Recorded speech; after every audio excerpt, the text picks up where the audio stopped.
Welcome into the Hot Read podcast for Wednesday, April the 10th. I'm your host, Easton Freeze, director of published content here at BroadwaySportsMedia.com. We're also brought to you by the 440 Podcast Network. You can follow me on social media at Easton Freeze. I am joined on time today by my lovely producer, JT. JT, my friend, how does it feel to be on time once again? We're back. I mean, just like me in the rest of the comments, we are excited to be back. I don't know if it was the total eclipse that maybe changed something within your circadian rhythm or whatnot, but the vibes are high. Back into rhythm, yeah. The vibes are high here today, as Stoney says. Always a good time to tap your toes in Club Hot Read before the show begins. Feels like yeah. I'm back on the dance floor at Red Rooster in 2011. I don't know the reference, but I mean, I guess that's a good thing. It's a sentence you don't need to know exactly what it means to understand the vibe. Yeah. You know what I mean? Nostalgia. I get it. I don't know anything about the Red Rooster, and I didn't know Stoney in 2011, but like I feel like I know exactly what he's talking about. D-Good in the comments saying at this point he's expecting the show to start at 5:30. Wrong again, D-Good. Try again, buddy. Yeah, I was super late to the last one for reasons, again, you don't care about. But today, this is my mea culpa, is I'm super on time, and we are super set to talk about the first position group in our positional draft series that I am all but certain the Titans will be walking away from this draft with at least one of these guys. Stoney's saying you guys are too young for the Red Rooster lore. Apparently, is the Red Rooster even still around? Where was the Red Rooster? I have a lot of Red Rooster related questions. We'll have to get into those later on in the episode. Joey's saying I have some solid audio video lag. Thank you for the heads up on that. JT, give some thoughts on linebackers while I try to fix that for a second. Yeah. Wow, guys, look at me. Now it's just me. Isn't it great? Let's get these viewers up now that he's gone. Get him out of here. But yeah, this is going to be our first episode, I think, of the top 10 series where you're going to see a lot of different prospects on the board. Me and Easton were talking before the show, and we kind of knew that there was a consensus top 5 or 6 here on the board. But after that, like we've talked about at the Senior Bowl and at the Combine, there's a huge drop-off that happens right after the top 5 or 6 guys. And that's what you'll see today when we're talking about some of these guys. You're going to notice that we're going to throw out a lot of different names at you because there are different guys in this class who we think have some upside but are not complete players in this draft class. So we have a lot of differing opinions compared to the last two because this is just a very different class here.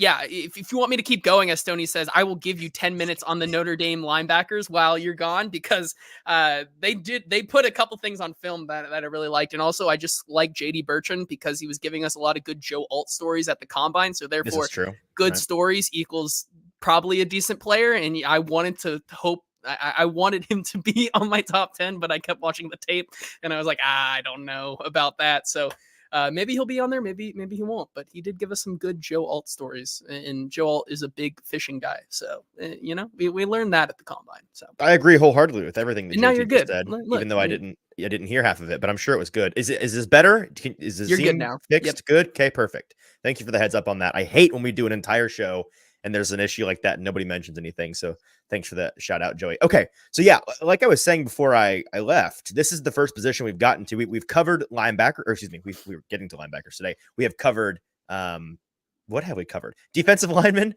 We have covered, tight ends. They're so forgettable. I'm forgetting. Those are the two positions we've gone through so far. Defensive linemen, not so forgettable. Tight ends, kind of forgettable. But both those episodes are already up on the feed. So if you want to get up to speed on the top 10 guys in those two position groups, you can do that already. I think that, our overarching idea with this series is to try to get you as informed on as many guys in this class. We go through 11 different position groups, 10 guys each in those position groups at least. And since JT and I don't have the same top 10 lists, it's usually like 12 or 13 guys. So that's like, 120, 130 guys in this draft class that by the end of this positional draft series, you will have a baseline knowledge of it and be equipped to go into this draft as a intelligent fan, which is what we're aiming to help make all of the listeners of the Hot Read podcast. So that is what we offer with this show. I think it is the best source in the Nashville media market, at least, for getting us up to speed on as many guys as possible in this class. And so today we cover a position that is the first in which, JT, I'm pretty certain the Titans will be coming away with at least one linebacker from this class. because of the comments we've heard from Ran Carthon this offseason so far. A couple of times he has mentioned this linebacker class, sometimes unprompted. We're looking at it. We're thinking about it. And as we're doing our draft prep, we are seriously considering a linebacker in this group, which raises some eyebrows. It raises my eyebrows, at least, JT, because I think you were talking about while I was gone, the cliff between, the top 4, 5, 6 guys in this linebacker class and the riffraff.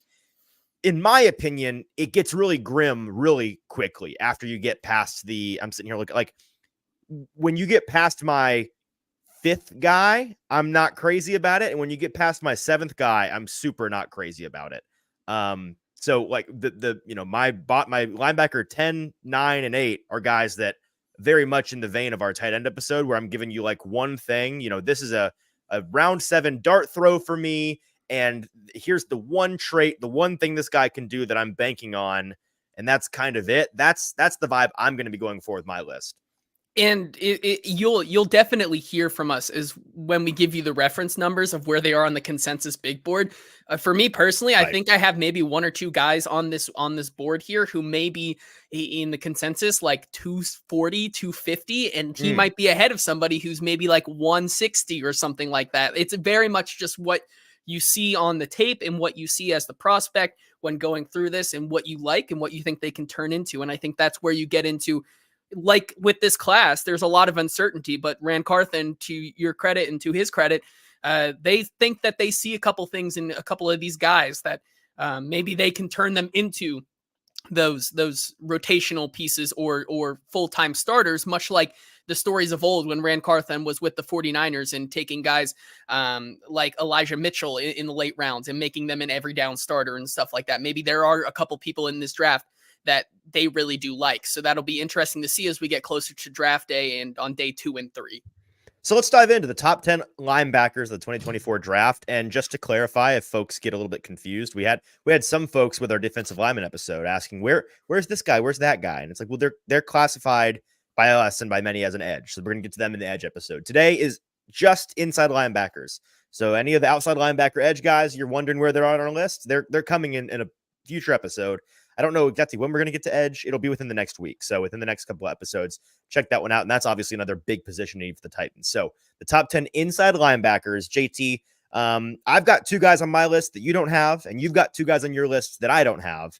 Let's start with those 4 guys and kind of explain what we saw in them. And my number 10 linebacker in this class is Jaylan Ford, linebacker out of Texas. He is an all right tester with all right size, slightly above average, pretty much across the board. 6'2 3/8, 240 pounds, above average size and height. He's an all right tester athletically, 47th percentile vert, 73rd percentile broad jump. And the one thing that I am sitting here telling you, you need to bank on Jaylan Ford as a 7th round dart throw. Where is this guy on the consensus board? Let's see. Just for the reference, like you were saying, JT, he comes in at, it's never good when you can't even find him. 141. Okay, 141 overall. So actually, the consensus board has him higher than I would draft him, but that's neither here nor there. The one thing that I'm banking on with Jaylan Ford is his prototypical size and speed, or size and length, rather. His average testing, his ability to be a core special teamer with rotational break glass in case of emergency upside. Like that's kind of the only, that's the best I can give you on him. He's got good length. And so that, that allows you to, there's some developmental traits there, some things you can work with as a coach. From what I've read, he's a strong communicator. He's able to recognize movement on the offensive side of the ball and identify alerts for his defensive teammates pre-snap. Good stopping power as a tackler, but there's a lot left to be desired in terms of his recognition, post-snap. Just the athleticism being average. He's downhill a better player than he is side to side. So on the x-axis, he leaves a lot to be desired. So he's just a guy that if you're looking for a high-ish floor, low-ish ceiling core special teamer in round 7, then Jaylan Ford's your guy for me. Yeah, I played around with having Jalen Ford on my list. There are a couple guys on this list that were once on there and then found their way out. I think both of us were talking about Tommy Eichenberg on this list, who is on, I think, the consensus top 150 or close to it. I think he's like Also, consensus tight end or linebacker 6 or something. It's both did that not and he did not long, I make our think. list. So like you said, there's going to be a lot of different variants 7. on our list. Linebacker 7, 134 overall, peaking at 86. If somebody drafts him in the top 100, I'm going to mock that team incessantly. Our buddy Stoney Keeley earlier today said the heat check on Tommy Eichenberg is that he's a caveman. And He- yeah, that's true. I It's think I asked for the heat check because I wanted to make sure I was crossing my T's and dotting my I's, being like, is there anything I'm missing with this guy and why he's up there? And I really do think it comes back to that he played at OSU with, like I said on our D lineman episode, with 1,000 good top 100 draft picks in the next year's sure, draft. And I sure. think that he may be a product of that more so than, I'm forgetting his name already, Michael Hall Hall. Jr. Was potentially. But with my number 10 here, staying in the Big Ten, Hey, and guy by the who, way, just can I say one thing on Tommy Eichenberg real quick? sure, You look at his PFF numbers, like trying to sell you on him as a top 10 linebacker. Yes, he has a 52.7 coverage grade. I mean, just abysmal in coverage. If he has to turn, to flip his hips and run downfield with somebody, it's an issue. But the consolation is that he's like the most average run defender ever. So there's that. He's very average at one thing and very bad at another, which makes him a top 7 linebacker. Apparently, he is the canary in the coal mine for, oh, this class might kind of stink after the top couple guys, and I think that it does. my number 10 guy here, staying in the Big Ten, Curtis Jacobs out of Penn State. He comes in on the consensus board as number 160 overall. And there were a couple things I found in his game that I really did like, just from looking at his measurables itself. He's a good athlete. His 82 percentile 40-yard dash with a 4.58, broad jump in the 85th percentile. Not the biggest size in the world, coming in at 6'1" and 241. But I think he's a good enough athlete that he could turn into a rotational piece given the right system. He's not the best run defender in the past year. He was graded out per PFF as a 55.8 run defense grade overall in the 2023 season. If you look at the Michigan tape, where you'd probably want to go first to see, well, what can you do against the best of the best in college? Right. Did not look very good. However, check there. Yeah. he is where he wins is in the pass rush. And I think that he does have some decent moves in the pass rush game. He's also very versatile, played a lot of different positions and a lot of different snaps on the Penn State line, played over 100 snaps in the slot, played 58 snaps on the D line, and then 283 in the box. So he had a little bit of versatility there last season, but because of the athletic traits there, and his pass rushing ability, I think that he could turn into a guy kind of in the vein of definitely someone who I'm going to go back to a lot today, because this draft class kind of gives me super vibes of Kenneth Murray. Like I just keep looking at all these players and I'm like, Kenneth Murray, a lot of guys who are really bad in coverage kind of get confused out there, but they can be a heat-seeking missile at times and rush the passer and get home. And he was giving me a lot of those vibes today because of his pass rushing ability. But, coverage, not terrible, 64.9. He was okay in coverage, didn't really excite me in coverage. Going up against some really nice pieces, like a Cade Stover over the last 2 years, was getting beat a lot in those games. But yeah, I think that with he is a project. I think that he is a day 3, middle of the day 3 pick there. But I think he could turn into a rotational piece. So my linebacker 9 is just keeping. I want to truck through these bottom guys because I don't feel they deserve more than like 2 minutes each. Frankly, Michael Barrett out of Michigan is my 9th guy on the list, and on paper, he looks good. It's strong. He's got a very strong, elite pass rush grade according to PFF, and he's a well above average run defender. I think there is an element here to playing alongside Junior Colson in that secondary. He was never drawing the number 1 coverage assignment. He was never asked to be the alpha back there. Whether or not that's, fair or unfair, like he'll be given the opportunity in the NFL to prove whether or not he was a junior Colson Merchant or not. But what he was asked to do, he did very, very well. He's not got the size to warrant him being much more than a 6th, 7th round pick. 5th percentile height, 26th percentile weight. He's just 5'11", 233.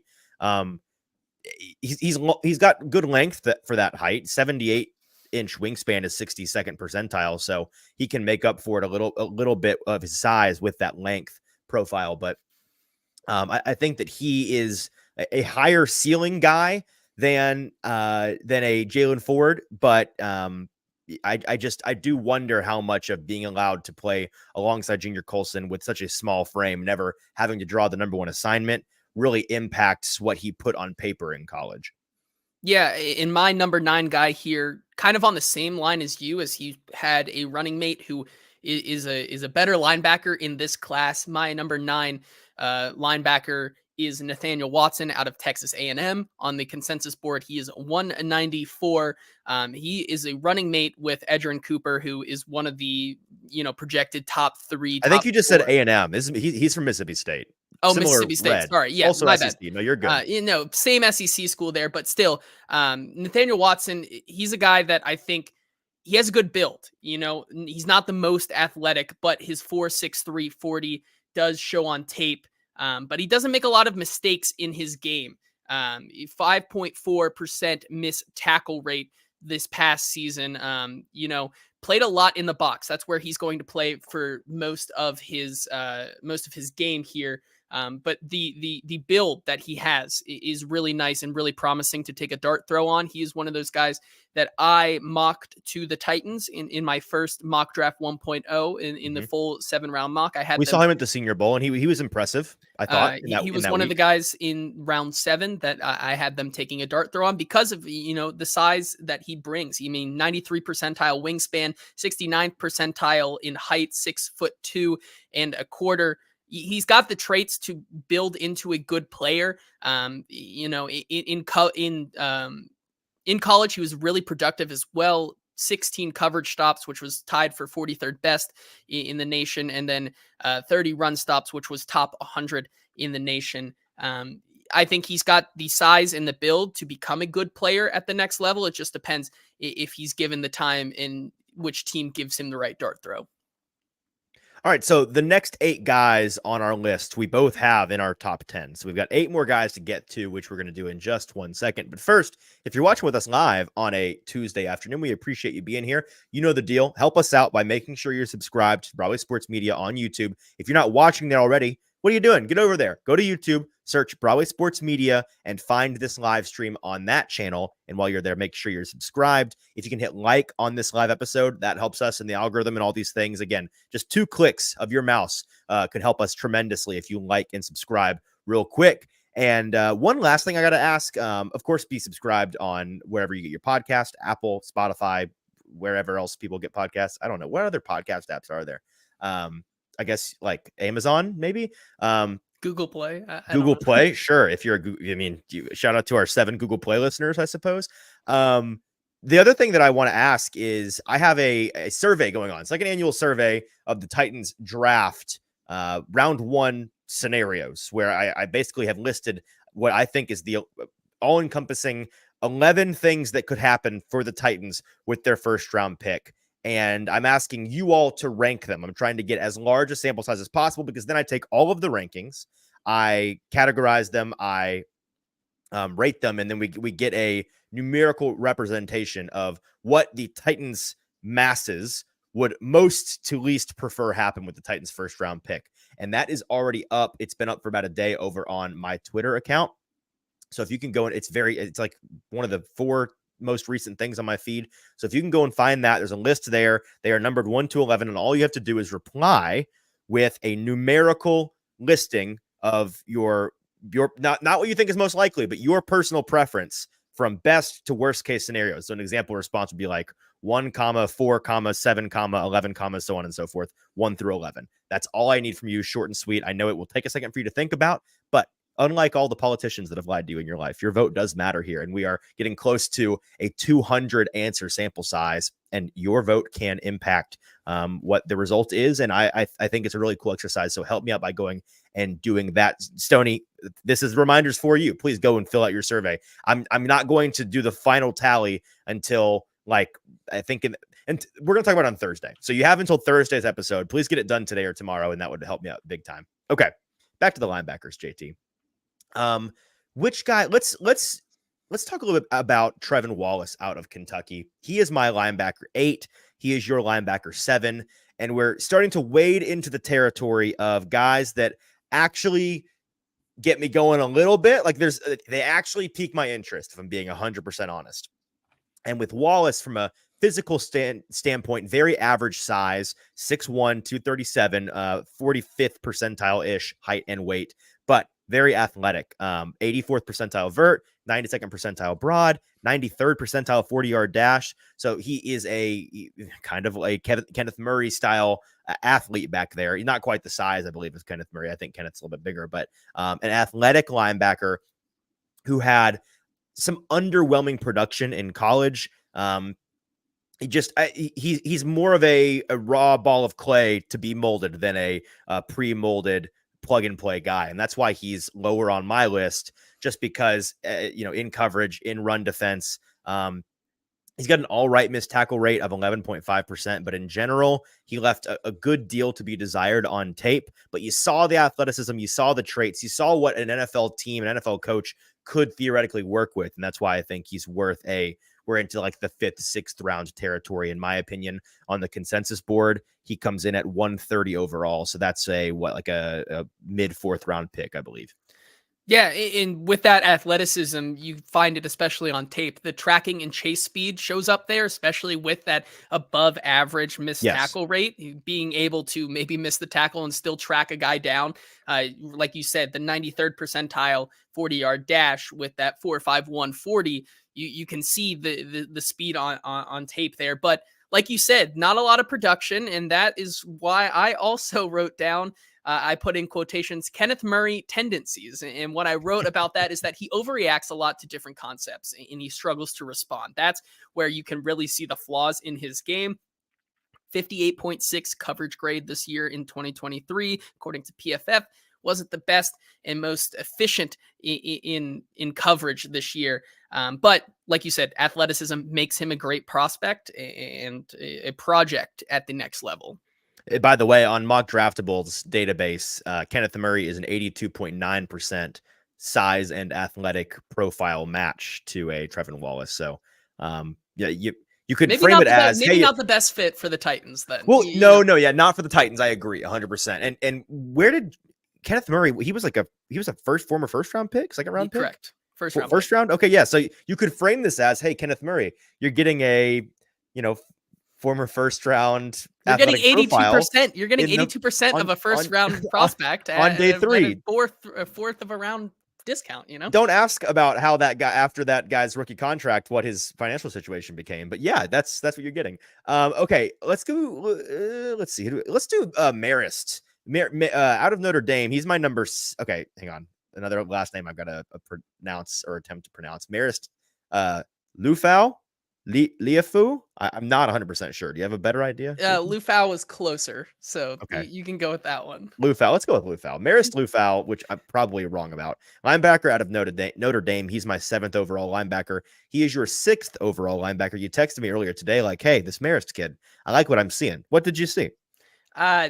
The one thing I didn't like about him is that he needs to stop missing tackles. 18.9% missed tackle rate his last season. 1 in 5, not great. But because of that, he has excellent tracking and chase down speed. He was a guy that I saw flying across the field in all the tape that I was watching.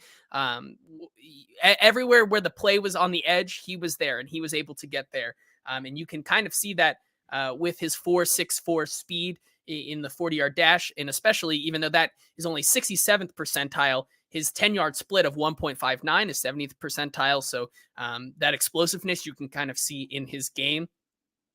Really good measurables all across the board. 95th percentile arm length, 75% hand size, 80th percent wingspan. This guy has the build to be a coverage linebacker in the truest form at the next level, and that's really what you saw in his game. He was one of my favorites in this class to be a true cover specialist, and maybe even potentially that green dot rookie guy that Rand Carthen alluded to. 84.1% or coverage grade according to PFF, especially in the games, when he's going up against the biggest competition like a Cade Stover in Ohio State. I was really surprised and pleased with his game there in the coverage abilities that he displayed, especially maybe playing next to a couple other players who were kind of missing some of their assignments. The ability for Lufau to kind of make up some ground there and cover for them was something that really stood out to me.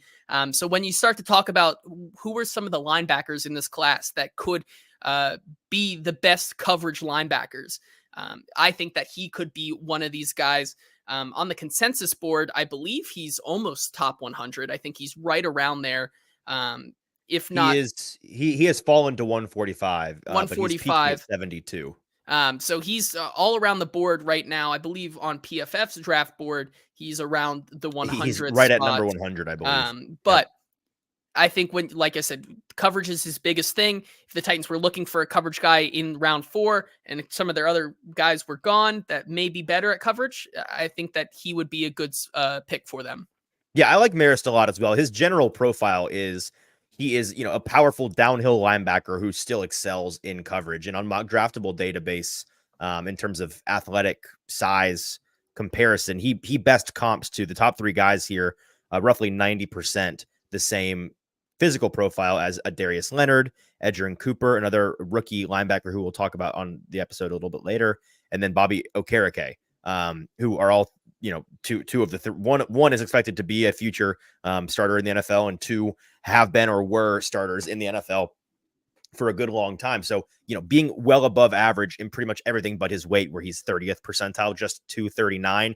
At that weight, he still is athletic enough and big enough due to his height to bring the wood. Like he is an impressive downhill player when he triggers. And that's what I saw on tape a lot that, I was most fond of. Hey, this guy can get downhill and be a problem in the run game, be a problem in the blitzing game, as well as not be a liability in coverage.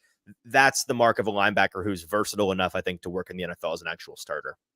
Yeah, I think he's one of those guys that once you get into, he's going to go, I think, early day 3, if not find his way into the late part of day 2. And I think that's where you could start to see him go.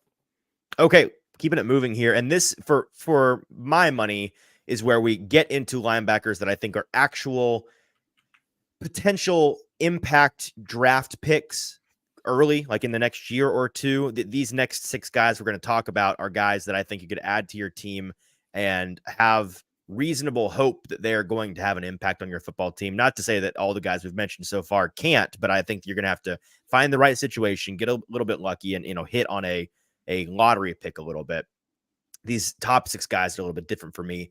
And at number 6 on my big board, my linebacker 6, your linebacker 5 is Cedric Gray out of University of North Carolina, a guy that we've talked about on the show a little bit already because he was one of my picks for the Titans in my mock draft 1.0 the other week.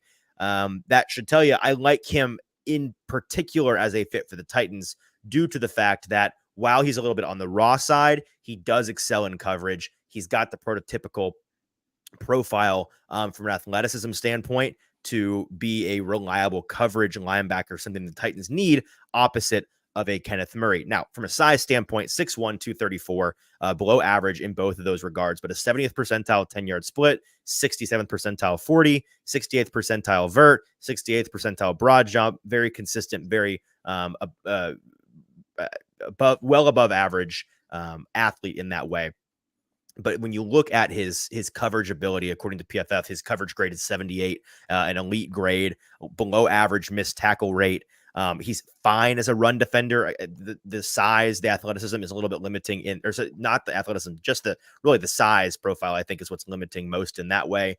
But what I saw on tape from him is a consistent guy that can be relied upon in coverage. Played a lot of coverage snaps, over 1,000 coverage snaps in his 3 years at UNC, and that's the kind of thing the Titans are looking for. Yeah, I was going to say right there with you, production was what stood out to me, especially amongst some of these maybe late day 2, early day 3 linebackers playing at a Power 5 school and it being really productive was one of the things that stood out to me. He was tied 14th in the nation in run stops with 41. Great coverage ability, like you said, 4 forced incompletions on his own last season. So when he's in coverage like that, it's not just playing a soft coverage. He's on being very physical with the guys that he is coveraging.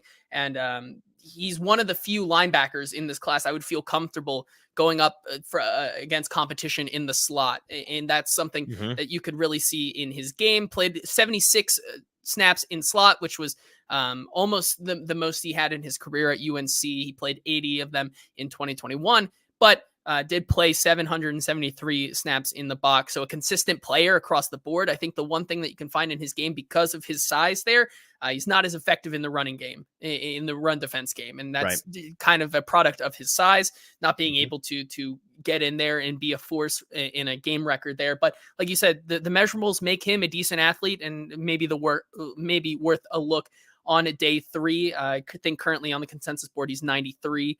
So, right in that sweet spot. Yeah. So he, including Cedric Gray, 5 of these last 6 guys, our top 6 guys, are all on the consensus board in the top 100. The next guy we're talking about is Jordan McGee, a linebacker out of Temple. And he is the one guy that you and I both are much higher on than the consensus. Where does he come in on here? 249 overall. I think the consensus board is really sleeping on a Jordan McGee. Here's the biggest reason why.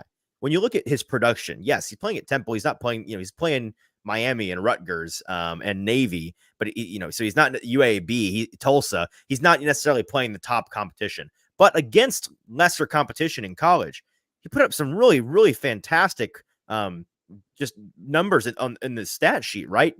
Almost 80 overall coverage grade, elite, 90 coverage or 90 pass rush grade, elite, 80 run defense grade, elite.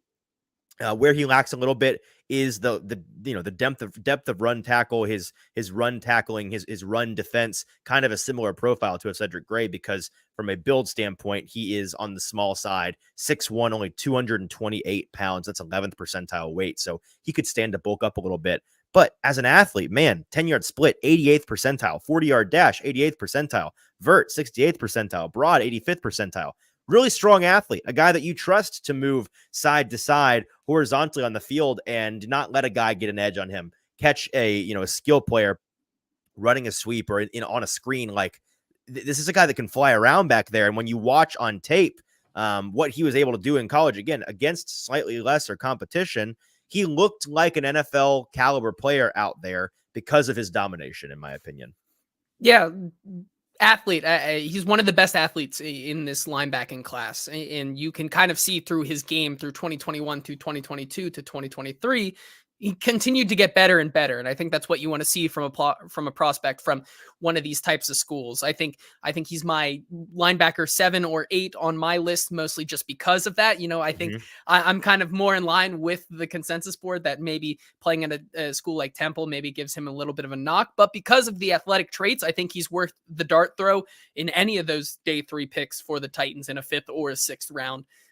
If he is there, I think he could be someone who could become really productive for this team because of what he was able to do. It's kind of like a Quinyon Mitchell situation, where he's playing at what did you want him to do? That's where he played. It's you can only play who's on the schedule, right? Exactly, and it's tough to kind of grade someone like that. But because of what we know about the draft and what a lot of these teams like with the athletic profiles of players, Jordan McGee fits that profile to a T.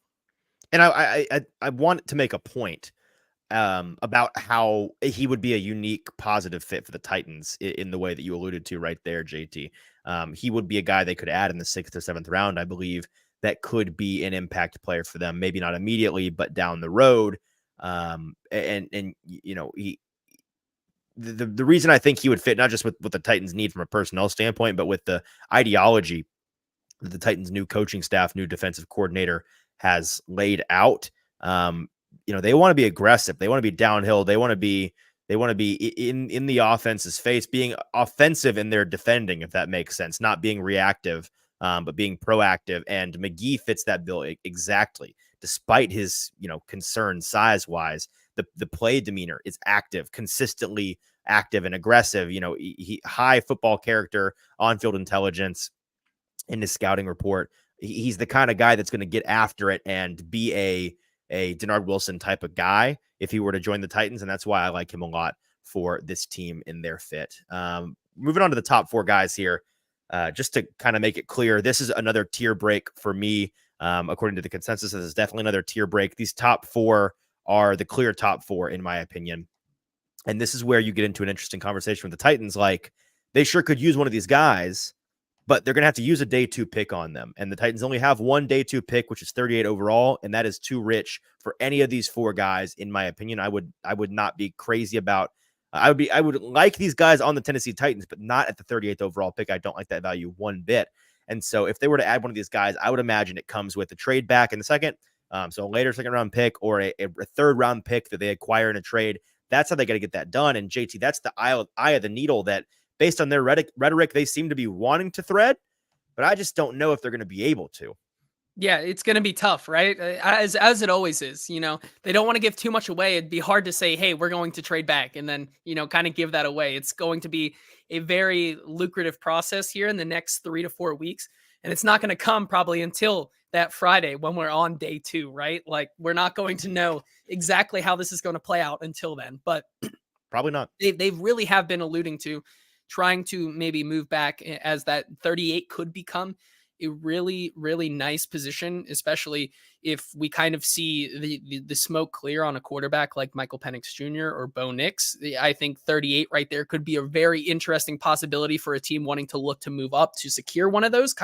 They're kind of in the same spot where they actually traded up for Will Levis last year. A team could be looking to do the same this year with them. So I think that could be something that they're looking for. And I think that's where you would start to maybe think that they could take one of these linebackers. And I think both of our number 4s, we have the same number 4 here, I believe, in right. Jeremiah Trotter, who I think on the consensus board is the 83rd overall. We can go ahead and talk about him. I think he personally right now for me is bar none the linebacker that I would say has the best football IQ in coverage and understands the game the most. Kind of the same argument I was giving to maybe a Cam Smith from South Carolina last year, one of the smartest guys in the class for me. And he has to be at this size, right? Because that's where he's that's what I also said as well in my notes. Size is the biggest concern, and the speed isn't really there. 10th percentile height, 11th percentile weight, 14th percentile wingspan, 25th percentile arm length.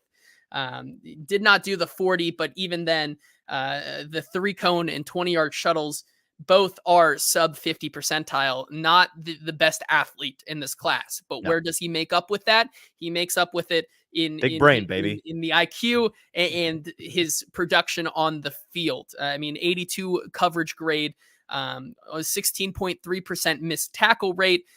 His average depth of run tackle is 2.2, which is pretty low for a linebacker given the PFF grading system.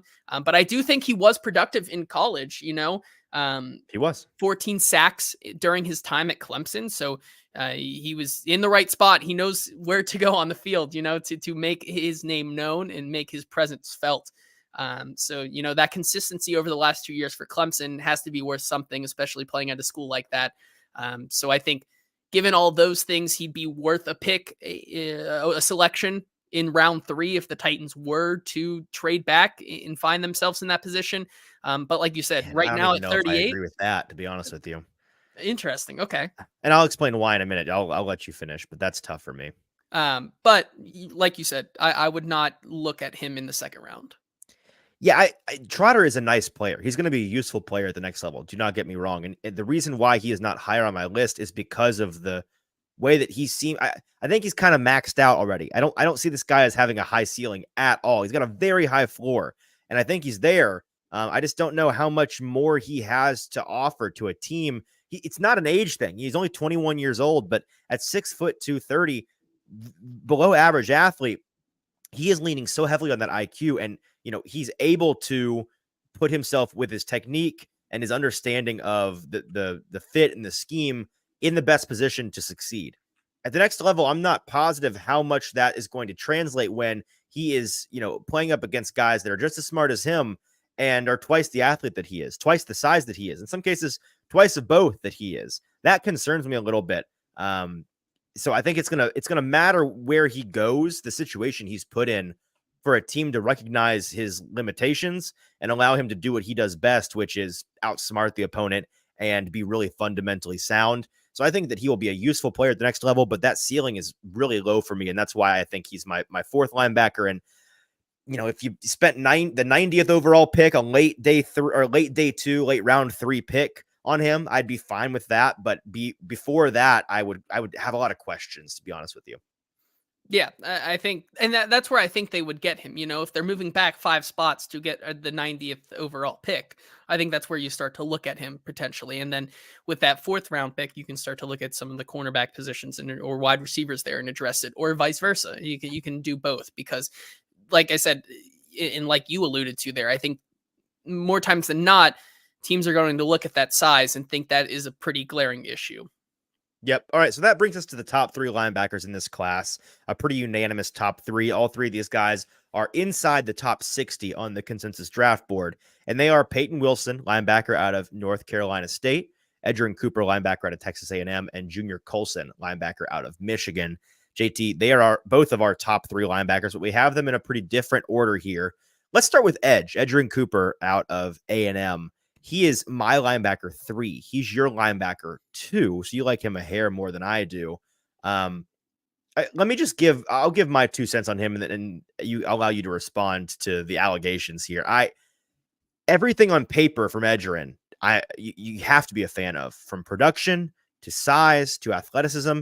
It's there. He's got the goods. He's a prototypical linebacker size.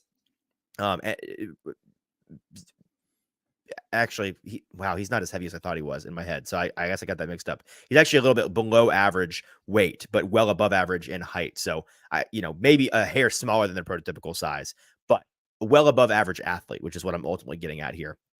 This guy's freaky and he will fly around the yard.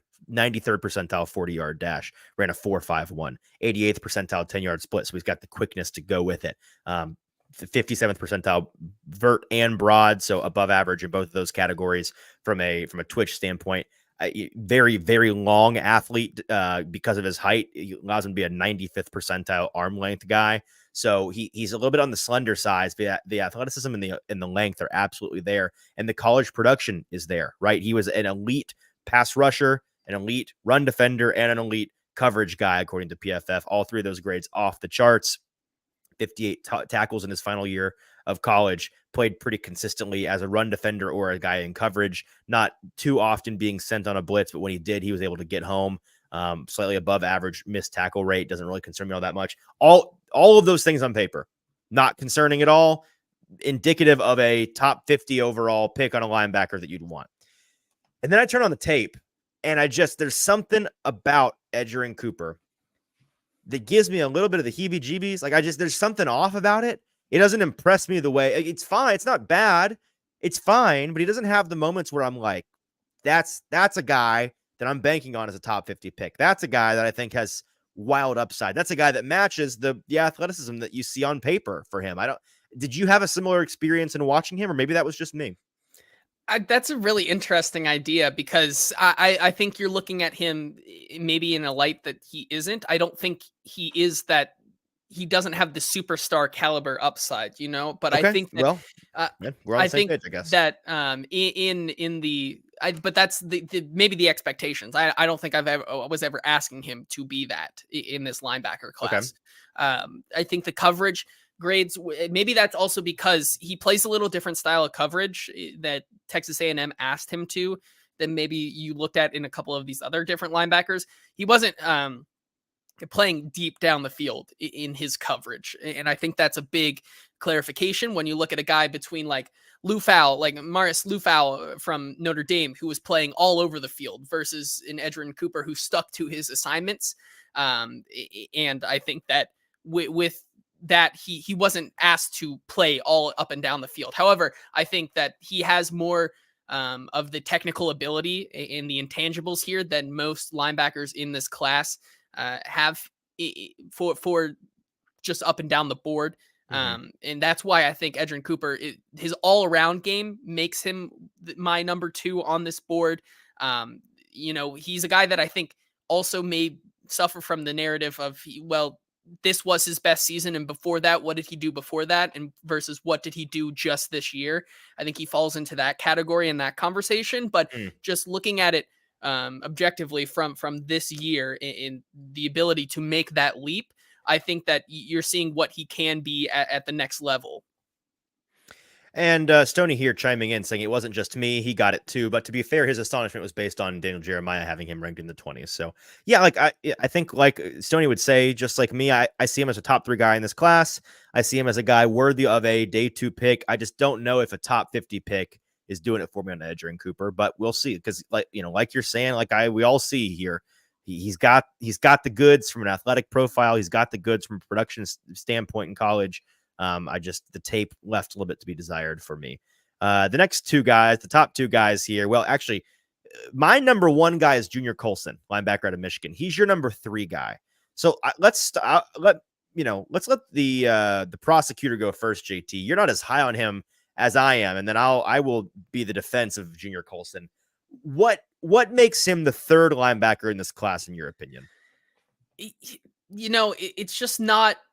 You're a hater? Okay, good answer. So here's why he's not. Yep. All right, keep going. Yeah, I think no, his play recognition is strong. He's up there with the top 3 as one of the best and smartest in coverage and understanding the game from that aspect. I think also he brings a very interesting background from how he got into football, and he grew up in Haiti, Nigeria, right? Haiti, okay, playing Haiti, playing soccer in football as well before he moved to the US. So I think just there's a lot of room to grow as well. I think so, but does he have to, right? Because he came into the NCAA and came to Michigan and was a productive starter from the get-go.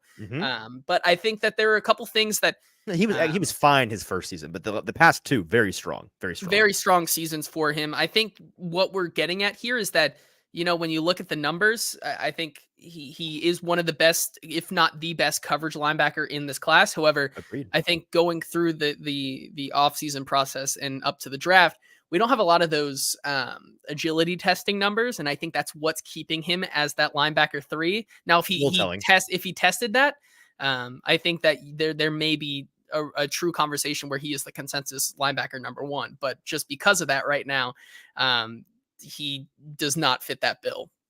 So I'm with you that the fact that he does not have some of those athletic testing numbers in this offseason process, just a wee bit concerning. It's just a little bit telling, right? That he doesn't think he's going to test well in that regard. But as Stoney says here, Junior Colson, the wiggle king. I like Colson a lot. He's my number 1 linebacker. He does have prototypical size, 47th percentile weight, 69th percentile height. Nice. He's 6'2", 238. He's a slightly above average wingspan, so he's got the length to boot. I like a lot of what this guy did on tape. He's the guy who, when I turned him on and was watching what he did at Michigan the past 2 seasons, I was like, yep, that's the kind of guy I would want, not just on my team, but in particular on the Tennessee Titans. I believe he is the number 1 coverage linebacker in this class for my money, at least. Close with a Peyton Wilson, because I think Peyton Wilson's also fantastic in coverage. But man, I was fond of everything that Junior Colson did for me as a coverage guy. Not the greatest pass rusher in the world, but he's got 2 of the 3 legs of the stool. Very, very strong run defender. Very, very strong coverage grade. Only a 4.7% missed tackle rate. So when he gets his meaty claws on you, he's taking you to the ground. I like what he has a lot. The background and the journey to this point. Well, I read a profile on him in preparation for this. Really interesting, like you said, growing up in, I don't know why I said Nigeria. I was thinking of, I think Ruhnke or Horo is Nigerian, so I think that's where my head was at. But yeah, growing up in Haiti, playing soccer, moving to the States and playing about to be in the NFL. I think that there is an argument to be made that like the not quite maxed out in his football IQ, not quite maxed out in becoming the best athlete that he can be on a football field. Very strong football IQ already, though, despite that. And I think he's, can be a rotational floor starting upside guy pretty much immediately in the NFL. And that's why I think that he is my linebacker one. I like Junior Colson a lot. And that leaves us just one linebacker to go here, JT. Is it fair? He's my linebacker 2. He is your, let's see, he's your linebacker 1. He's your linebacker 1. I would be with you all the way. And my eyes are man, I hate this time of year. The spring's out. I don't know. Do you get spring allergies at all? It kills me. So yeah, I'm just clawing my eyes out for the next 3 months. Peyton Wilson, right. A little ADD moment there. He would be my linebacker 1 as well. If you'd never told me anything about his medical history, if I had no knowledge whatsoever of this man's extensive injury list in college, I'd be like, yep, that's the dude with the bullet. I'm all in. So a big part of the reason why Junior Colson is 1 for me over a Peyton Wilson, I say a big part, it's really the only thing, is I just don't know if this guy's going to be healthy in the NFL. But we can talk about him from a standpoint of if he's healthy, because if he's healthy, man, this guy's a good player and he's your linebacker 1. So give me the case for him. I was about to say, let me start off my case with saying, what if I told you that the injuries are behind him? I told you he got all the injuries out of the way before the NFL because he's playing a long game. It's a long but that is the biggest asterisk here, right? And as I looked at this, there are a lot of factors that gave into it, but I wanted to judge the player specifically on his play the last year and the last 2 years. Of course, in 2021 was the biggest year for his injury history, only played 2 games, but the last 2 years in 2022 and 2023, I played 11 games and 12 games respectively. So he has been generally healthy for the last 2 years. And because of that, he has been really, really productive. I think the biggest thing for me between a Peyton Wilson and a Junior Colson, if you look at the plays where that go directly into their passer rating allowed, you look at Peyton Wilson, who his passer rating allowed 47.2. You look at a Junior Colson, whose passer rating is 90 point something. It's up there close to 90. This, I think he's tried and true the best coverage linebacker in this class for me with a bullet. Okay. And I'll go out and say that. I mean, first in the nation in coverage stops with 26. When you look at some of his play against some of the top teams in his division last year in the ACC, between Miami and North Carolina, playing against Drake May, against Louisville, who was very, very good last year, against the Clemson team, still graded out super well. I also think that he may be the fastest linebacker in this class. When I look at him, I think you're right about that part. It's very easy to see him just absolutely chase a fella down in the. He's got some long levers, man. 6'4", very tall for a linebacker. 240. Yeah, it's sometimes surprising when you're watching the end of a play and you think it's over when you're watching his tape, and then all of a sudden Peyton Wilson just shows right back up to make the play, and I'm like, oh, okay, that's why I was still watching this rep.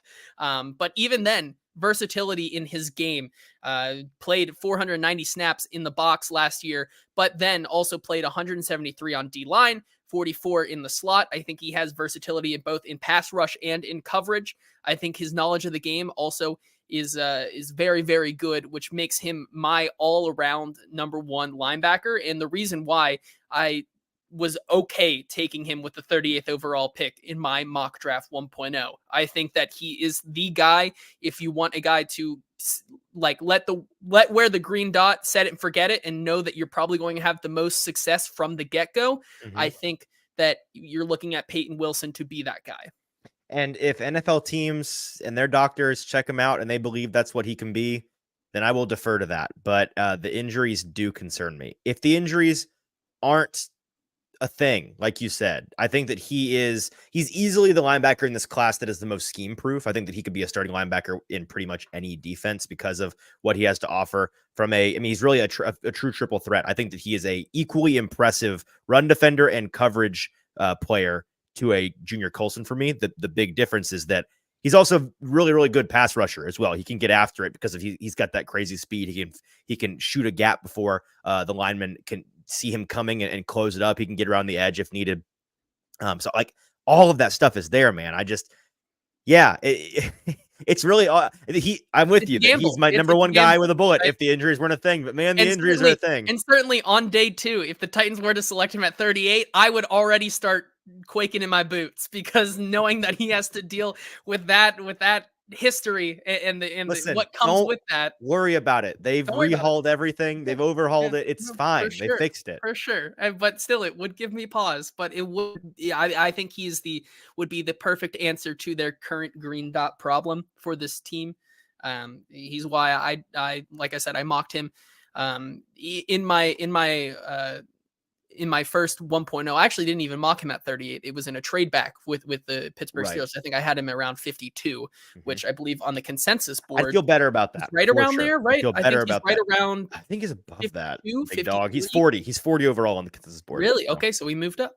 Yeah, yeah. All right. So those are our top 10 linebackers. There you go. 12 linebackers because we didn't have the exact same top 10 list. 12 linebackers that you now know a lot more about than you did before. Hopefully you found that informative. And I'd reckon one of these guys is probably a future Tennessee Titan if I had to guess. So we'll probably be clipping this episode in a couple of weeks and saying, hey, here's your new guy. Here's what we had to say about him a couple weeks ago in our episode. That's going to be it from us today. We appreciate you being here live or listening in post. If you're listening in post, join us live sometime. We're live on Sunday, Tuesday, and Thursday afternoons around 4 to 5 p.m. Central Standard Time. Those times are always announced on the day of recording over on our Twitter account. You can follow us on Twitter, on Instagram, and on TikTok at Hot Read Pod for all of the information on the show, as well as some of the best clips and highlights and all of that good social media content stuff. So make sure you're following us there. If you're not subscribed to the YouTube, make sure you're subscribed on Broadway Sports Media and 440 Sports YouTube channels. Hit like on the video, all of those things you can help us out with. We appreciate the survey on my Twitter account. If you hadn't done it, go do it. It's very easy. It's an interesting exercise. I think you'll enjoy it, and it's very helpful to me. So go to at Easton Freeze, find that survey, and fill that out for me in the next day or so. And you'd be my new best friend. I'll send you a cookie in the mail. Our positional series, JT, only going to continue to heat up as we get into some more and more exciting, more and more sexy positions. We've got linebacker, tight end, and defensive line down. I think tentatively, this is subject to change, but I think tentatively we are planning on Thursday to do the front half of the show. Some topics related to the press conferences going on tomorrow. Just a little bit of a news thing if folks haven't noticed. We've got the start of the Titans off-season program on Wednesday of this week. That's tomorrow. And at 12:15 Central Standard Time, we'll be hearing from the Titans head coach and both of the top coordinators about all the things we're going to ask about them. So I'll be there, and check out my social media and the Hot Read social media and all these things for everything we hear from those guys. We'll talk about that on Thursday of the first half of the show. And then we'll get into the top safeties in this class. And once we've got these first 4 position groups down, we're on the fast track, baby. We're getting hot and heavy with wide receivers, with offensive tackles and interior offensive linemen, with quarterbacks and running backs, and with cornerbacks and edge players. The sexy premium positions, a lot of top end guys in this class. It's going to be the polar opposite of this guy's number 247 on the board. No, my friend. It's going to be like all 10 of these guys are top 100 players, and they all rock, and let's differentiate between them. So those will be fun episodes. Make sure you're plugging and chugging along with us as we get closer and closer.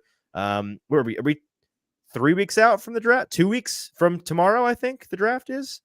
Wow, it's coming Something like quick. that. Yeah, very quickly. So we'll be doing our live stream on Thursday and Friday, by the way. I guess we should start advertising that. We'll be live streaming both of those, and that was a lot of fun last year, and a lot of you joined in with us and reacted with us, and we'd love to have you again. So check that out. All of the things until Thursday. This has been the Hot Read Podcast. For producer JT, I'm your host, Easton Freeze, and we'll talk to you then.